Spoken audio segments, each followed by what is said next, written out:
Hello everyone and welcome to a weird, different little video I'm doing right now.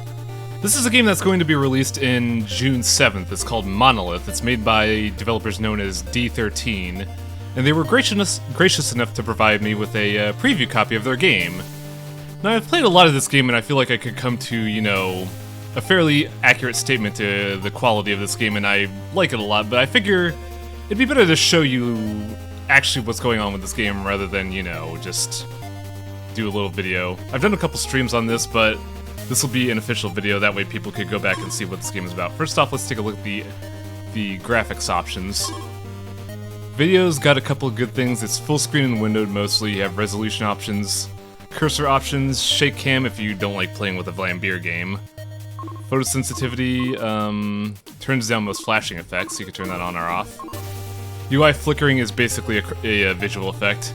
CRT is this gaudy looking figure effect. I never like it. Scan lines, same thing. Interpolation is basically pixel smoothing, and it never looks good. But hey, the options are there. It's nice to have. Audio is SFX and music volume. I would love it if they would put a master volume option, because I always feel like that's a necessity, but hey, what can you do? Language options, and you could reset your progress if you want to start fresh. That's always a good option in games like these. Controls, also, you could rebind controls. I missed that in the first loop. Whoops. But yeah, let's do a run through and see what this game is about. Now, I've played a lot of this game. Chances are when you buy this game for the first time, it's not going to look anything like this when you start out. What you're going to do is you're going to start off here. That's the tutorial. They show it up here, but I feel like they should put a, like, welcome mat here or something for a tutorial. But as you play the game, you'll unlock more stuff. The first time you play, you just do a run-through. The second time you play, this guy unlocks and he gives you, you know, unlockable options. Then the rest of this is purely cosmetic. This is a jukebox, which is actually kind of nice. I enjoy jukebox options. It makes it easier to access the music in this game. As for this guy, sup? You can talk to him. Advice gives you little tooltips on what killed you last and how you could beat it. Gossip is just, you know, talking about the game. As for the shop, you may notice I have a fuck ton of credits here. This game works much like a twin-stick shooter rogue-lite that's usually pervading in this market, where you play the game, you get a bit, and then you accrue currency to unlock new options. I've already unlocked them all within, I'd say, about 4 or 5 hours of playing this game. I feel like they could do with more unlocks, but what they give you right now is pretty good. You could get new weapons, new perks, weapon modifiers, and bomb options. Yes, unfortunately I'm done because I bought your stuff. Sorry, kitty. Also, just, you know, a little trophy here. I don't know why that's there, but it's certainly there. But yeah, let's go ahead and demonstrate what a game of this is like.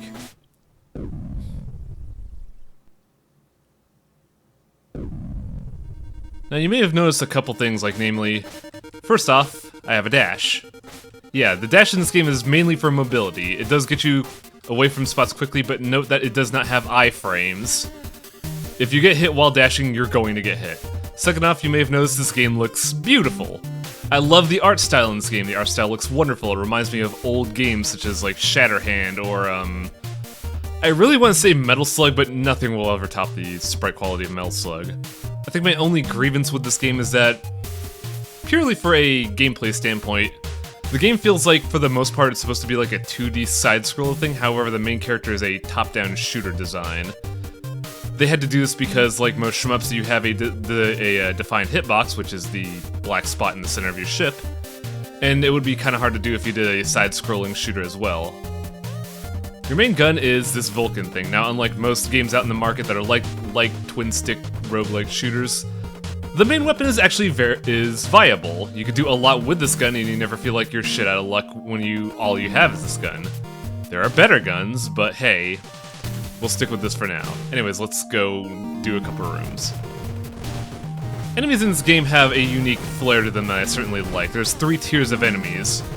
You have undead enemies, mechanical enemies, and magical enemies, and they each bring a unique flair to this game.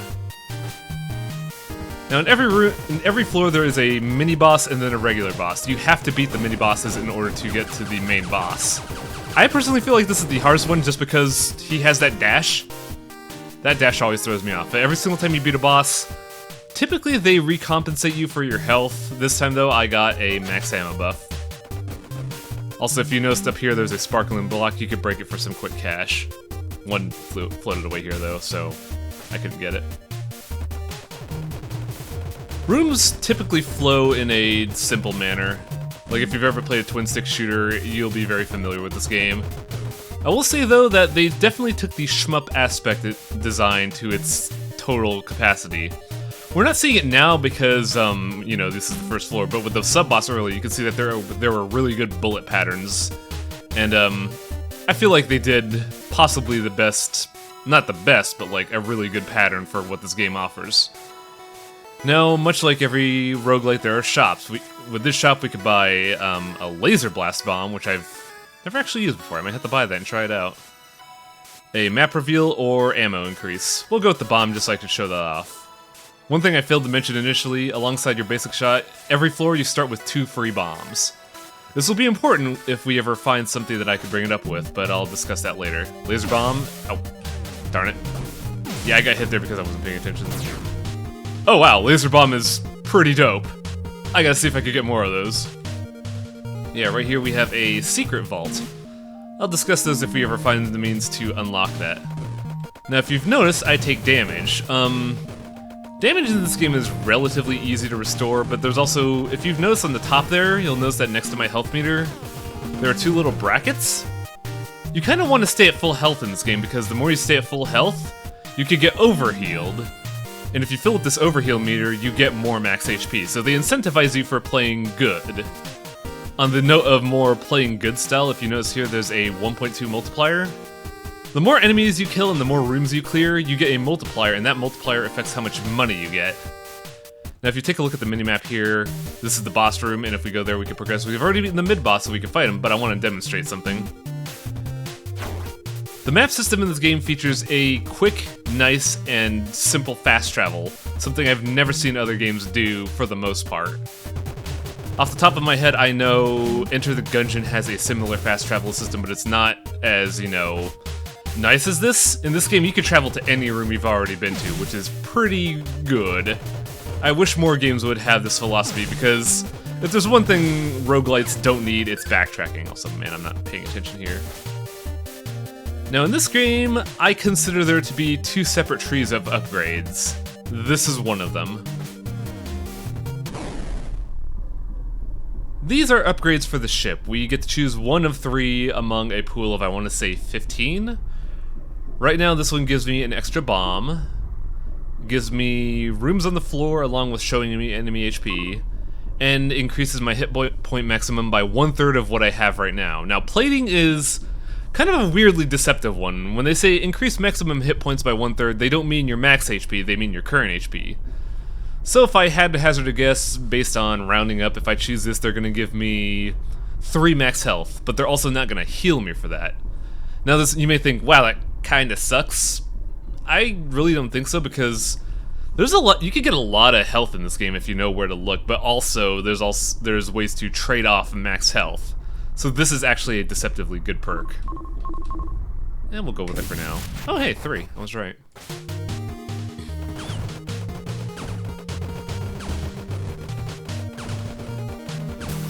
Yeah, rooms for the most part are relatively easy to clean up early on. Patterns don't really go into full effect until like floor 3 or 4. Now here's the other upgrade I wanted to mention. You have a weapon system in this game. This game operates weapons in a distinct way in that there are 6 types of main weapons, but then each weapon gets a verb that modifies them. If we take a look at the fireball here, it homes and it deals more damage to mages. Meanwhile, if we take a look at the charge shot, it freezes enemies and deals more damage to machines. Now you think, oh, why don't I just blow this up and wait and see what I need?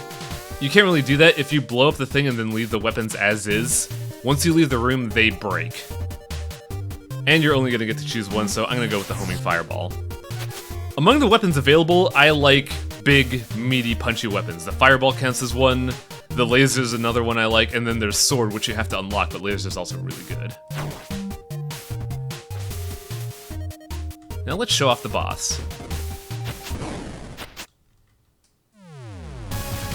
I do like the introductions for bosses. They remind me a lot of classic arcade bosses.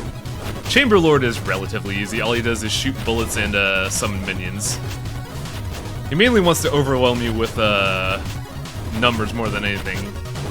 Also, I don't know why I'm aiming. I can't miss. But yeah, he also enters a bit where he has this immortal phase where he just shoots bullets. But if you know what you're doing, you can clean sweep him. I suppose I could clean up floor 1 relatively quickly and see if we could get that key.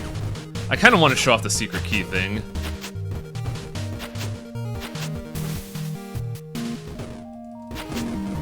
Now for these guys, I don't know what they do in particular, but what they do is they emit a force field and enemy enemies within their force field get a fire torch over their head. I have no idea what that does. If the developer's watching this, feel free to comment and let me know what that does. That'd help a lot, honestly. Now, if you've noticed, much like when I had the Vulcan, whenever I use the fire button, this little meter fills up. That's a refire rate. Most guns don't have that, though. Like, I believe the revolver and the laser have this as an ammo counter rather than a refire meter. Each weapon has different traits, and as I mentioned before, I like punchy stuff. Man, I'm taking a lot more hits than I should be. Shop isn't selling health either, so let's go to floor 2. Hopefully I could demonstrate even more crazy mechanics with this game. Floor 2 is a bit of a step up in difficulty, mainly because they make the obstacle layouts more exotic and enemies start to ramp up their game. Now here's an interesting shop. You can gamble on getting items. Generally the price to play is about, I want to say 1/3 the price of the object, but you win on a 1 or 6, so you have like roughly a 33% chance to win the item. Mathematically it makes sense, but also the price goes up the more each time you win, so there is a cutoff point. I'm not going to go for it because I don't really need health right now.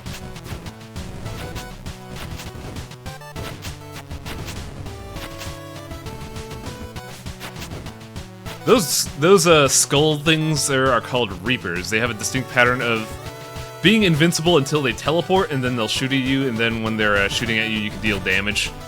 Now, there's an AI loop to that. There's not going to be a situation where you'll be stuck forever waiting for that thing to open so you can damage it. Oh boy, I got a vault key. Wow, I didn't get it last floor. That's really weird. Let's go ahead and kill this boss. This boss is kinda tricky. He mainly summons dudes to fire bullets for him. He's tricky because the minions he summons can block your shots for the most part. If I wasn't using Fireball, I'd have a little bit harder time of getting to him.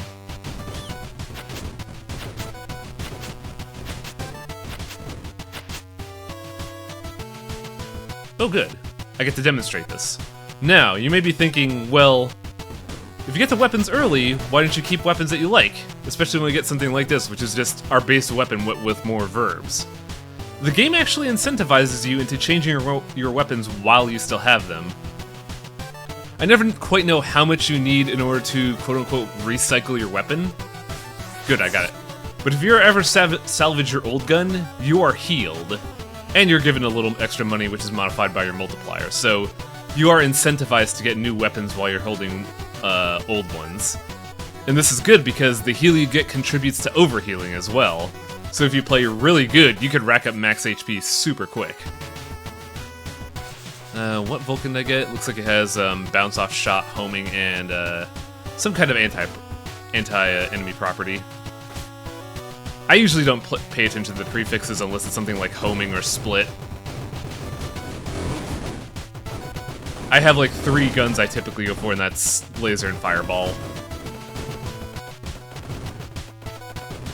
Vulcan's still serviceable, even though it's kinda a basic weapon compared to the rest. Also, the rooms are relatively cleverly laid out. Let's see if I can pull this off real quick. I damaged myself in the process, but there are room layouts where they expect you to do clever things, like blow up canisters near enemies or shoot an icicle down on a poorly placed enemy. They want you to recognize room layouts half the time, which is something I actually appreciate. I feel like in general, roguelites don't usually pay attention to room environments. They tend to just make rooms with different types of walls and expect players to work around them. I want to see if the developers of Monolith, do more with this game. I really hope they focus more on rooms with more environmental effects, because I think that's a really good design choice by them. We don't see it much, but I'm glad to see it's there.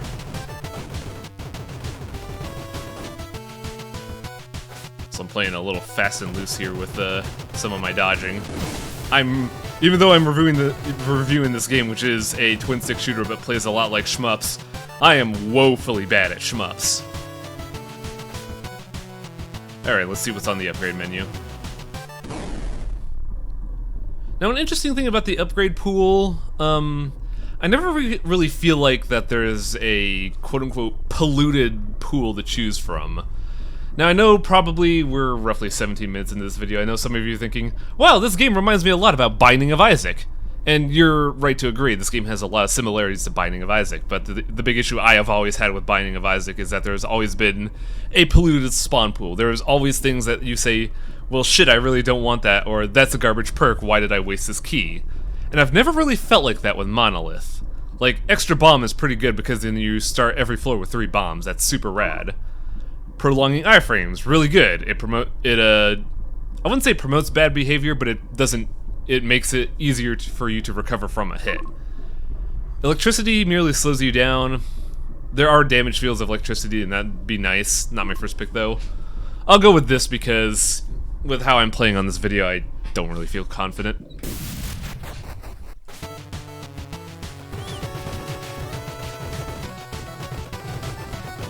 I'm really hoping to get some of the more exotic things the more we play, because you could get a lot of crazy bullshit if you get the right weapons with the right verbs. It's part of the reason why laser's one of my favorite ones. Do I want to buy a sword? Nah. As much as I like sword, I wouldn't pay for it unless it has the prefix big, because big sword is really good.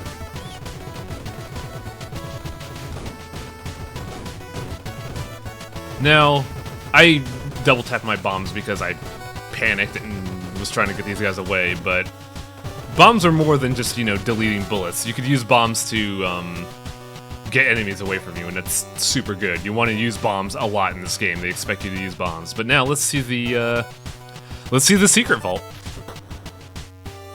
Ooh, we actually got a relatively good secret here. We used fireballs a while ago, and this is a show-off video, I really shouldn't stick to bad habits, so we'll get revolver. Also, if you notice here, there's a question mark. I don't remember doing so, but I revealed the secret floor, so let's check it out. Charge shot. Charge shot is weird. Usually I like charge shots in video games, but I don't really like the charge shot in this game. I don't know how to quantify it, but personally I don't like it. If I ever get charge shot, I usually look for a modifier called channel, which allows you to deal damage while holding your charge shot. It's a little riskier since you gotta be close to an enemy to get it, but I don't know. I'm gonna stick with revolver for now, show that off. And yeah, that little sound clip you heard there, that's the sound of the weapon breaking, because we forfeited it. And you don't get any benefits for forfeiting a weapon. Ooh, Behemoth is a pretty fun boss fight. It reminds me of a boss fight that I saw in an old shmup. I think it's like Strike 1945? Like, that was an old-ass shmup that I used to see when I was a kid, but in this fight reminds me a lot about it. But he fires a lot of bullets and has a lot of explosions. Though if you're relatively good with dodging, his patterns aren't shit. I tend to panic bomb a lot on him because I get overwhelmed with the amount of bullets that are on screen.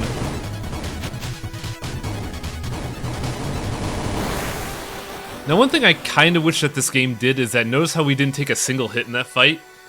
I wish you were rewarded more for playing well against bosses.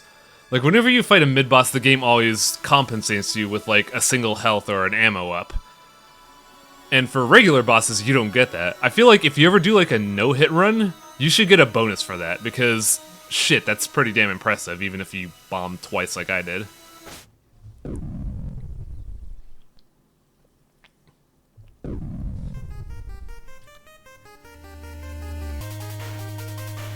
Now, if there's one thing I didn't mention before, is I really love the music in this game.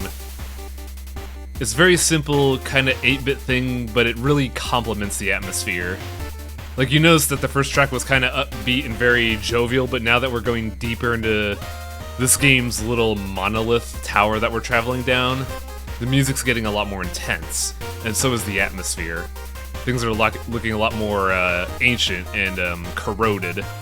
And it really serves to give you kind of a good headspace of where you are in this game. Whoop. Ah, fuck. That was bad. I could have bombed, but I didn't want to waste that bomb. Also, if you noticed, these enemies have a tendency to have explode on revenge bullets.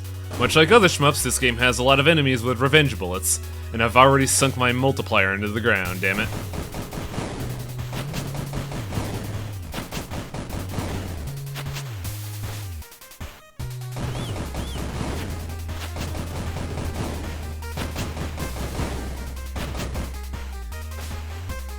Now, we never showed it off before, but here's what a boss room looks like if you haven't fought in the mid-bosses.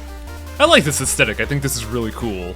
Like, you see a lot of high-tech things, very futuristic tech, then you see this kind of weird old magic stuff blocking areas. Gives this game a nice little uniqueness to its visuals. Alright, what's in the shop? We could... Reflective Bloodlust Sword. Well, we're almost down on the revolver, and I got cash to spare. Let's show off the sword. And get some health. Sword is weird because it has ammo. I don't mind this because, you know, a sword having ammo is kind of weird, but you do have to balance this game. But the sword is relatively low reach, but it deletes bullets. And when you shoot it, it fires a beam. Notice how it fires a beam even when I have no... damage, that it always fires a beam, that way you're not caught in a bad situation. But if you perfectly place yourself, you could be in a situation where the beam and the sword hits overlap, dealing way more damage than normal. And I don't know if this was intended by the developers, but that's a really cool risk-reward system. Like, you're taking the risk of getting up in an enemy's face for double the damage.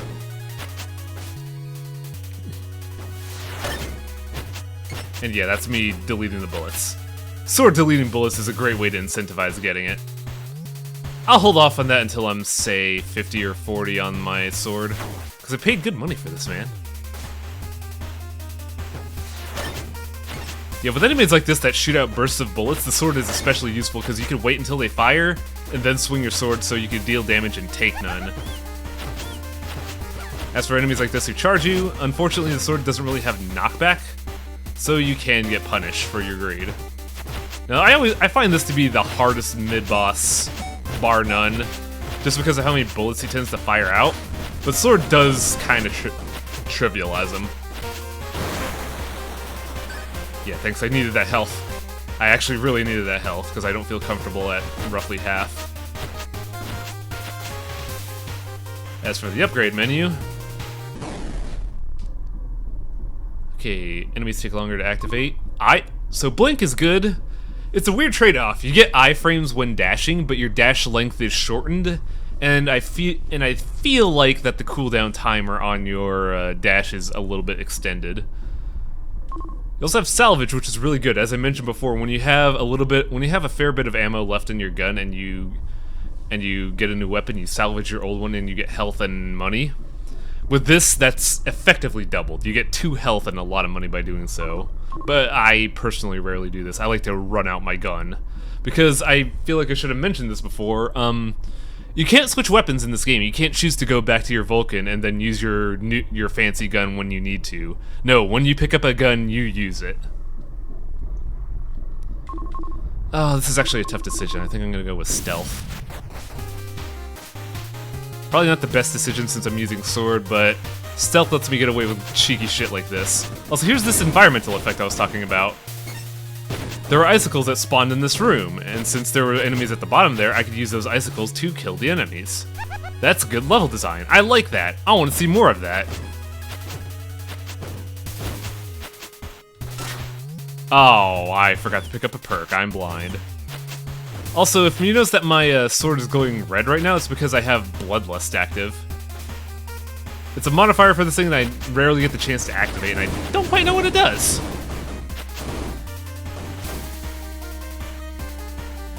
Ooh, this is gonna be tricky just because there are Reapers here.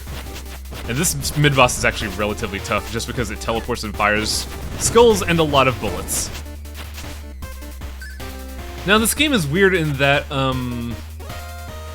it doesn't try to do much like other things and try to kill you all in one go, no. This is kind of a game where your success determines on your overall progress. Because, like, I'm doing relatively poor in general. I've taken half my health up across 3 floors, and I don't like that. In fact, I probably should have taken salvage, that way when I get this new weapon, I would get 2 health.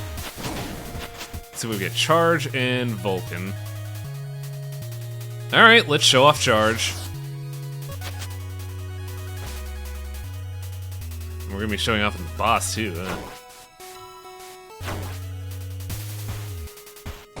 Yeah, charge is like that for your normal shot.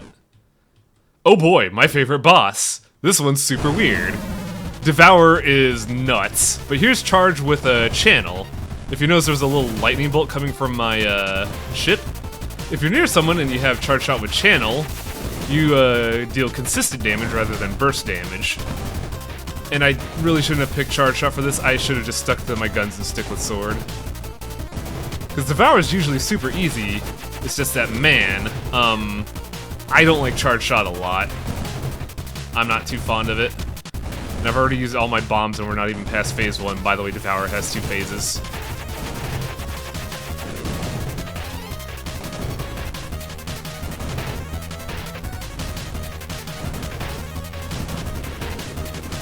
Now, phase 1 is that. Phase 2 gets a little bit more complicated because now you gotta fight.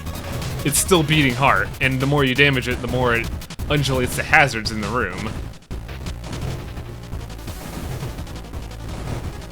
Oh fuck, I'm losing my position. Okay, good. Wow, I was really losing my place hard at the end of that fight. So we got a little bit of extra money. I'm not gonna demonstrate it because I'm gonna gamble on this and see what I get. But if you end a fight with a key and go to the next floor, you actually salvage the key for a boatload of money that is also modified by your bonus multiplier. And I think that's another good risk-reward thing. Is it worth cashing in the key for money? Whatever, I need the health. And I've actually gotten the money back that I spent getting that.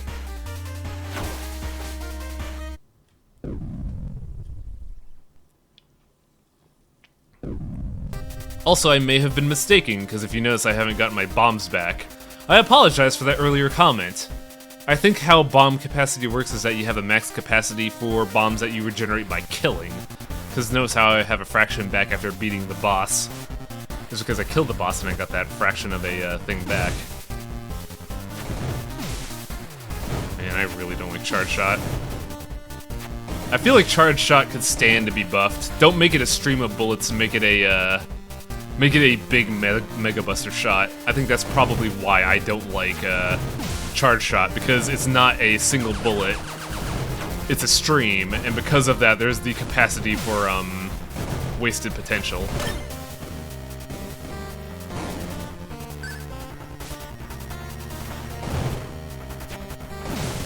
So man, I'm really eating shit here. Okay, good. This sub-boss is ridiculously easy. Like, he has a simple pattern that you could weave through if you're aware of what he does. So once you get him, it basically means a free heart, which is good, because man, do I need health. Now, if you take a look at those disturbing little Cycloptean blocks there, fuck! Yeah, those dudes do a lot of damage. But these guys will also actively attack you. And I got a distinct feeling this run is about to end damn near soon.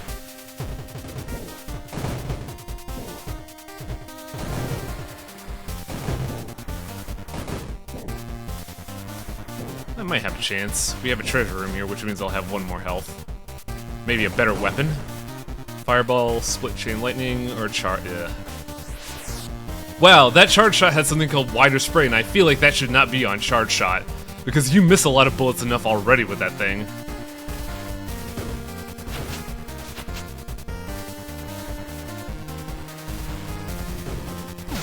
Ah, fuck. I have such a bad time dealing with lightning, because I always forget I have a dodge. Dodge is super good for avoiding stuff like the mage with lightning.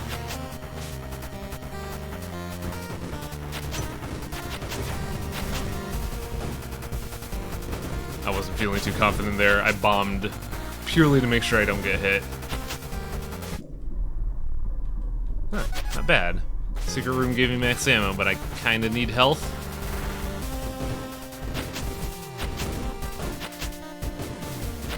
Yeah, baby got put in the corner. I didn't know what I was gonna do there without a bomb. Oh, yep. There's the dodge coming into effect. It doesn't have iframes, so you gotta be careful. Now, I died on floor 4, which is kind of a low ball for me. But there are 5 floors. The 5th one is the penultimate one where you fight the final boss. And the final boss has 3 phases. I've yet to beat it because of that. It's a brutal fight that really will demand your full attention to detail. Oh look, we have a friend here. Yeah, he's very shy, he won't talk to us. And if we talk to our cat friend here, if we give advice, he tells us about what killed us.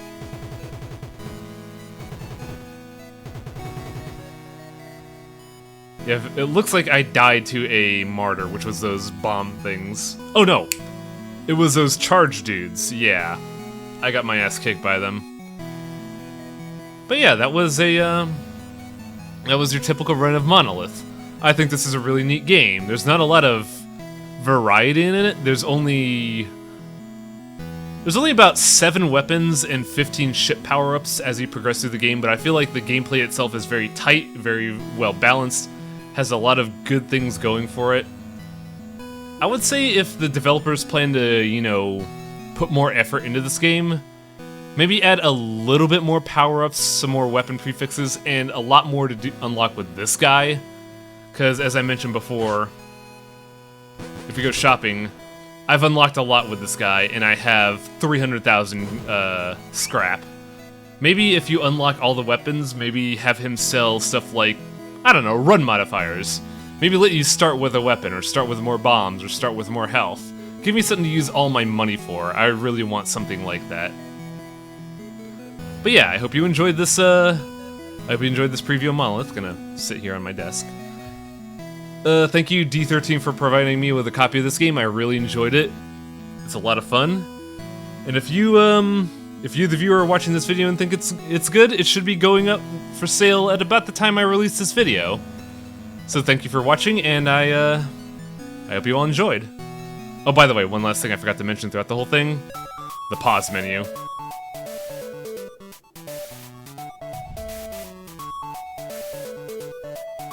I love this thing, this is great. Oh, and one last thing.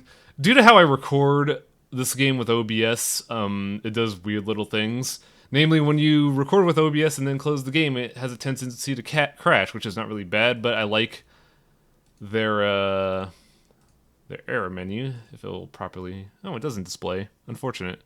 But when this game crashes, it says, it's a game we think?